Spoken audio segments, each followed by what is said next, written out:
How many of you have looked at how much screen time you've used today? Do any of you have time limits set? And if so, do you adhere to it or do you just put in the passcode for more time? I'm Dr. Cameo Carter. I'm a board certified pediatrician and mom of 3. And today, at the end of the day, let's talk about screen time. Screen time is something that we discuss with our families at Well Visit. And depending on your child's age, there's different recommendations that we may have.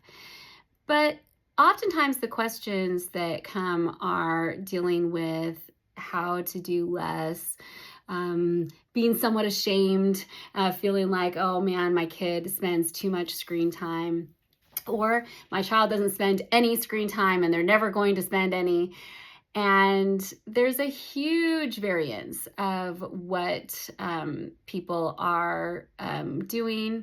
And I think that that's good in some ways because you have to make decisions and plans that fit the needs of your family and teach your kids in a way that makes sense of how to be stewards of their own time. But there's some really important key things that I like to bring up with my patients when we're talking about screen time that's important to consider.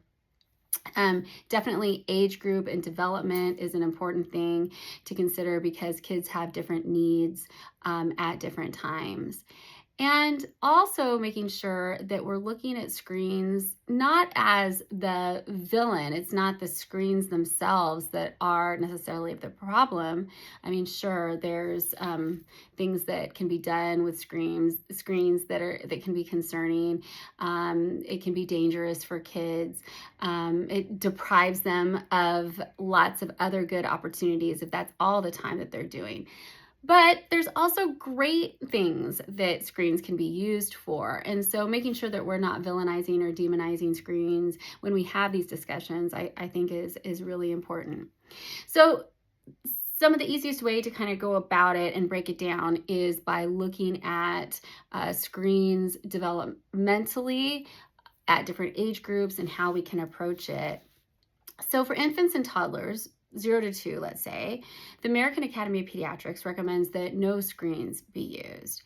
Other than you've got family or friends that you want to do a video chat with, that's a great use of screens. That interaction is so useful. Early child development really relies on human interaction, on eye contact, on gestures, and responsive communication.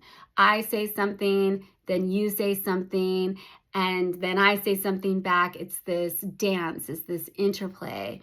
And you might remember when your kids were small that there was sometimes just jargoning of nonsense kind of put together, but it was in the style of language. And so you were hearing lots of gibberish, but there was this back and forth that's going on.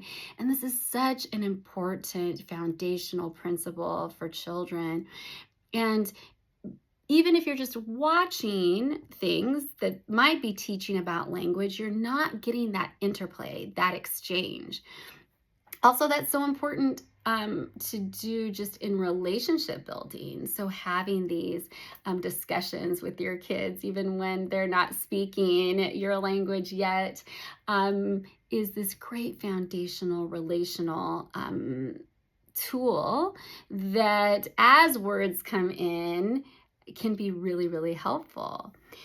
Now, it's okay to have a couple minutes of sanity when you need it with some screens.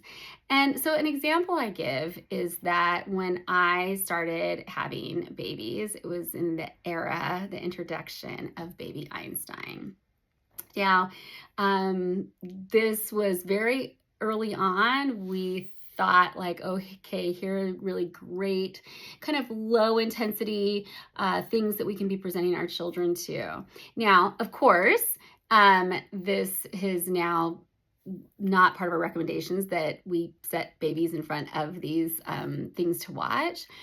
But there were times, and I didn't, before we knew that that was not a good indication, that if I needed to take a shower or maybe be cooking something in the kitchen and needed them to be in a safe, contained spot, I'd put them in their little bouncer with a screen.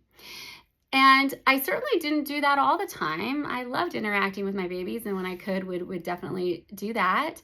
But there were times when I needed that. And again, we have population data, which gives you so much more information than just anecdotal. But that experience also lets you know, too, that you can incorporate different bits and pieces. So, my point being that as a rule, not having kids in front of a screen is really important. So, you're not missing out on all the interaction and the relational aspects of it. But if you need it for a few minutes, you're not going to beat yourself up about it. That's going to be okay. As kids get a little bit older, preschool and early school age years, let's say the ages between 2 to 7, you can start to incorporate some screen time. And looking at like educational content, some entertainment, where you're co-viewing together can support language. It can support problem solving and help learn with those skills. So you can watch together and talk about it and say, oh my goodness, what do you think is going to happen next? Or, oh, I thought that part was really funny. To learn, to laugh. These are all purposeful things. And so setting up different times that are maybe a family viewing time that you can interact during that is great. I think what's really important to point out also for young children is that parent screen time is really important also. If parents are on their screens more, then they're not going to be interacting with their kids as much. And kids are going to miss out a little bit on that back and forth if a parent is scrolling. Additionally, we're modeling behavior. So we're teaching connection, but we're also showing what we do when we have downtime, and kids really pick up those habits from us. For older kids, 8 to 12, this is a stage to really look at teaching balance, to teaching accountability. I really like implementing the earned screen time approach. So for my children, when they were this age, I said, okay, we get home at this time. These are some things you need to accomplish, like your music practice, doing a certain amount of AR reading, doing a chore.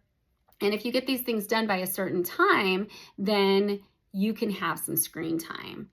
And this kind of frames it as being something that is like a earned responsibility. It's a time management skill, but it's not an entitlement. Like, kids don't just inherently get this as an inalienable right to be able to use screens. It's something that's earned. And I think that's so important. I really like to encourage avoiding weekend free-for-alls. I do have some families that say, well, we don't have any screens during the week. So on the weekend, we just kind of let it go, whatever. And this isn't super helpful for kids. It doesn't help them with their emotional regulation. It's not good to be doing anything, just sitting, watching for long periods of time. But particularly kids, they need to move, they need to interact, and it's not helping them teach time management at all. So encouraging the other things during the weekend, like, getting outside is a big thing that I want to emphasize. Things that are creative, things that are restful, things that foster relationships, having game times, those kinds of things are really, really helpful.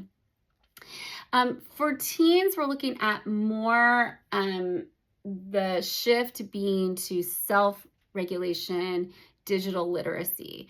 I really advocate, before your kid has access to their own sources of media, to make sure you're writing out a contract.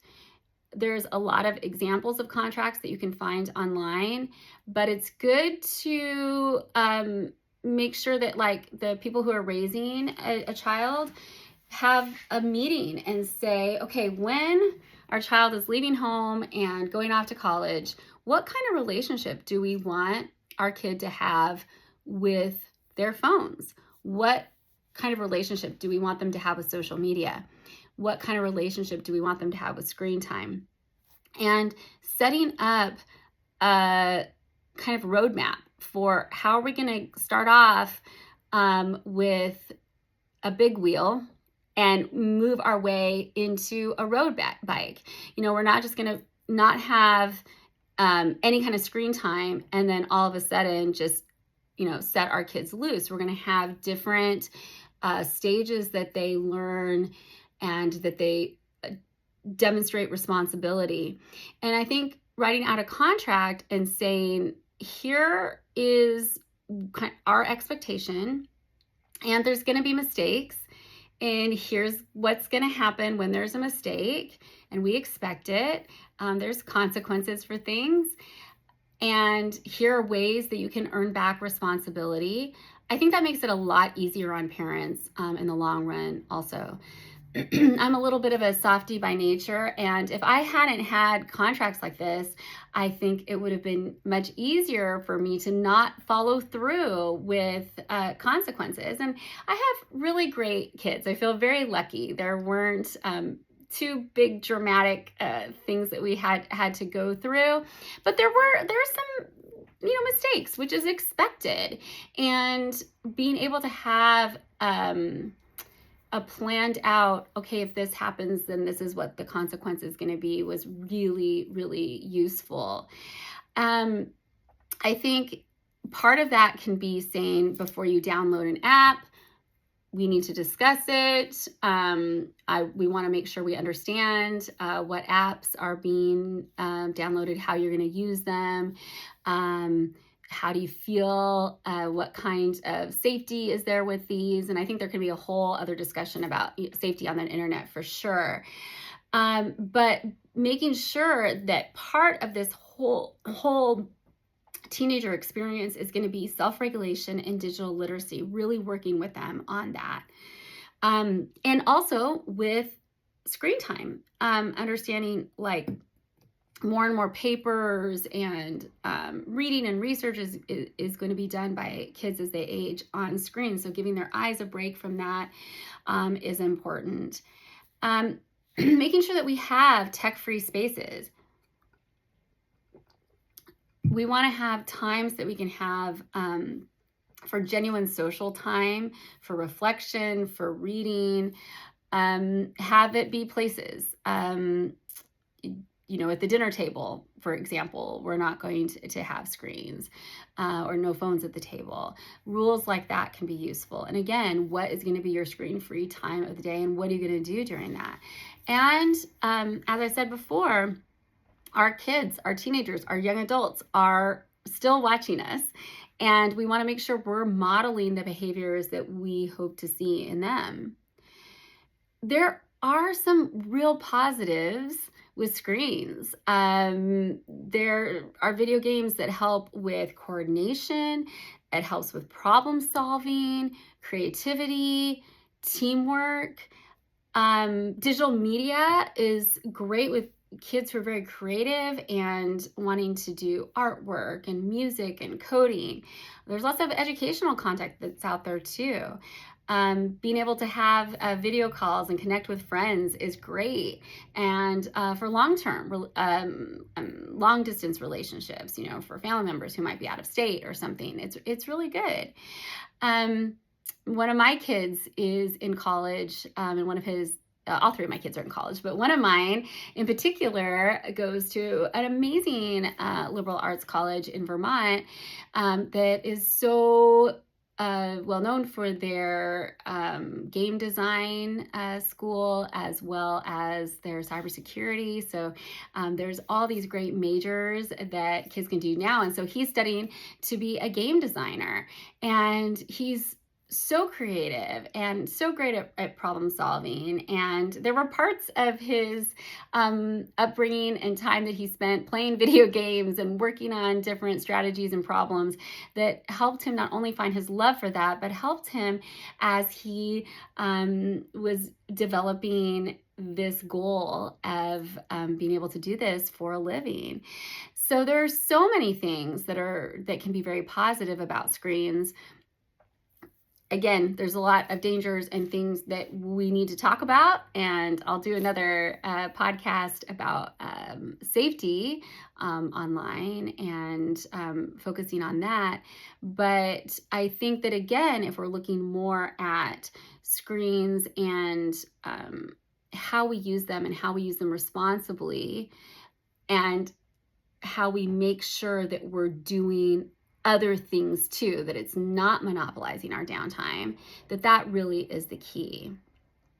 I can't emphasize enough how important it is for parents to model how they use screens. If we're scrolling while they're talking to us, they're learning that attention is negotiable, that we don't have to be making good eye contact and talking with people when they're talking to us, that we can be multitasking. We want people to be practicing being present and doing one thing at a time when they're interacting with people.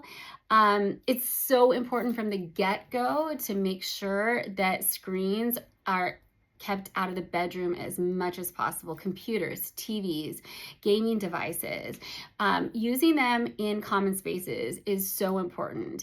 This is good for safety. You can be making sure you're seeing what your kid is doing, especially at young ages, so you can give a positive and helpful direction. Also, this is not good for sleep hygiene. If you are having your TV on before you go to sleep, or if you're having a lot of blue light exposure before going to sleep, that can affect your ability to fall asleep or having interrupted sleep.